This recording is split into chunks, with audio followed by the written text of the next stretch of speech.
From China, Japan's warriors went on to conquer most of Southeast Asia. In every country, they brutalized, exploited, and enslaved the people under the banner of liberation and cooperation. But slowly, the tide began to turn.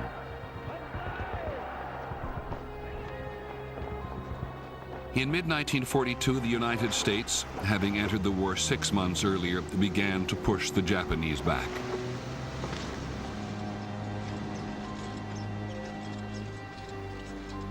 The military controlled the press, and they didn't tell us the truth. And we are told that we are winning, but somehow it sensed we are not winning, you see. As the Allied forces ground away at the Japanese military, fuel and food dwindled on the Japanese home front. Younger and younger children were sent to work in factories. United by slogans such as 100 million hearts beating as one, the Japanese people were called upon to make ever greater sacrifices to support a war against what they believed to be a decadent and savage and unforgiving enemy. We were led to believe that Americans were too individualistic, and that kind of individualism should be destroyed. We had a saying that Yankee devils and British beasts or something like this. And, you know, being devils and beasts, and the Americans and the British must have horns and tails, and it must be very brutal, you see. That's our notion of our enemy.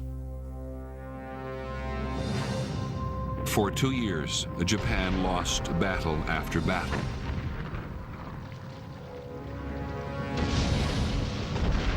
In June 1944, American forces invaded Saipan, only 1,500 miles from Tokyo. Obeying orders to fight to the last man, the Japanese troops were annihilated.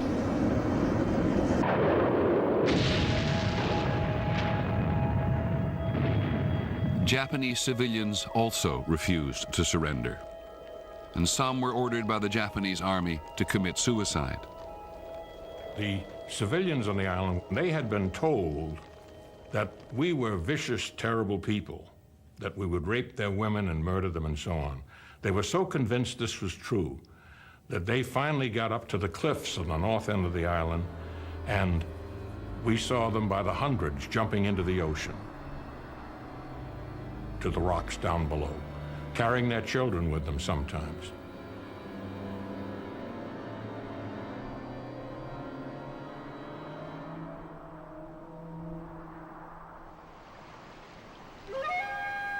Japanese government reports praised the civilians on Saipan for cooperating with the army.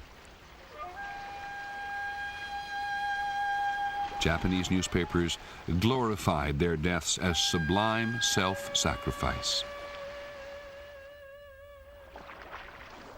But by the summer of 1944, the Japanese military leadership had concluded that Japan could not win the war. Then the Japanese government said, yes, indeed, and all the people, 100 million, must be ready to fight to the bitter end. And the Japanese phrase at the time was something called gyokusai, meaning a shattering of a jewel. It's a beautiful death. Now, crazy people, crazy militarists said, indeed, this is our honor. If we are all extinguished, so be it. For the average citizen, what choice did you have?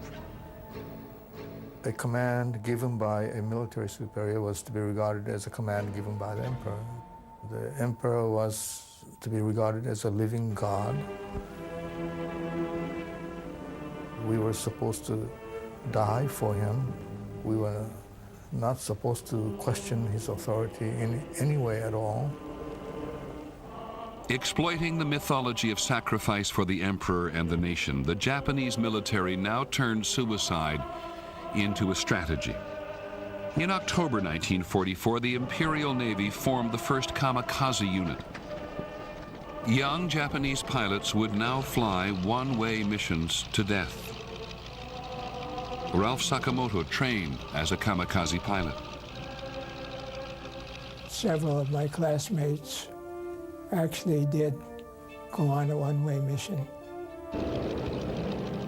The members of the squadron who were not flying would line up alongside the airfield to wave off the aircraft which was taking off.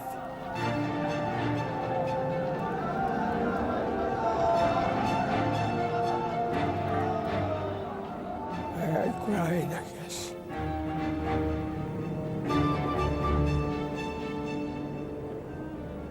I prayed for them.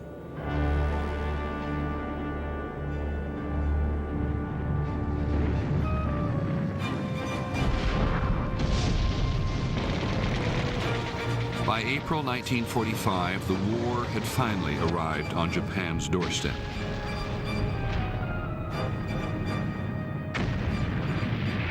Okinawa, only 340 miles from the Japanese mainland.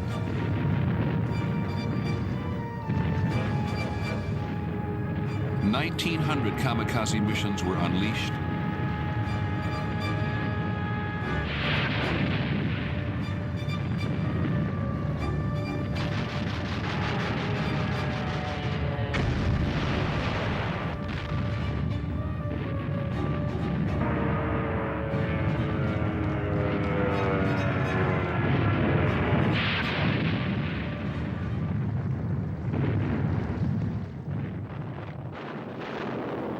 To defend the island, 15-year-old students were used as human landmines. What we did was to carry a small mine on our back, dig a small hole in the field, hide, and when the noise was close enough, we were supposed to jump out and go under one of the caterpillars. The Battle of Okinawa lasted for nearly 3 months.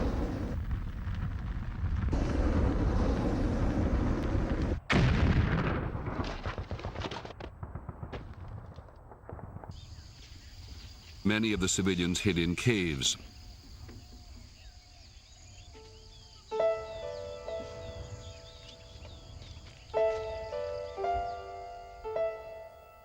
Tomiko Higa was 6 years old. She was separated from her family and wandering alone. In one cave, an old couple made her a white flag and urged the child to surrender. I begged them, Grandpa and Grandma, please don't chase me away. I want to die here. She had been told that American soldiers would cut women and children into pieces. When I came out, I saw American soldiers, and one of them was standing there with a black box. I thought right away that they were going to kill me with that thing. My father once said to me, even if you're about to be killed by an enemy soldier, don't die crying like a baby. Smile for the enemy when you die. So, thinking that that was it, I waved at them.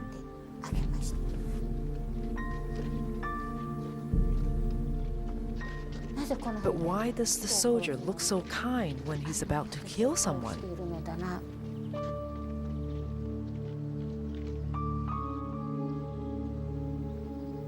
The Japanese suffered a disastrous defeat at Okinawa. The Japanese High Command then issued orders for an all-out mobilization at home, a final desperate push to save the nation. It's true that 100 million people are being mobilized and ready to perish, you see. Looking back, what a terrible idea, asking the whole population to perish for any cause, you see. The Japanese High Command had planned that the Japanese army would be joined by virtually the entire civilian population to defend against the Americans on the beaches in the event of an invasion. The High Command had not anticipated an attack by air.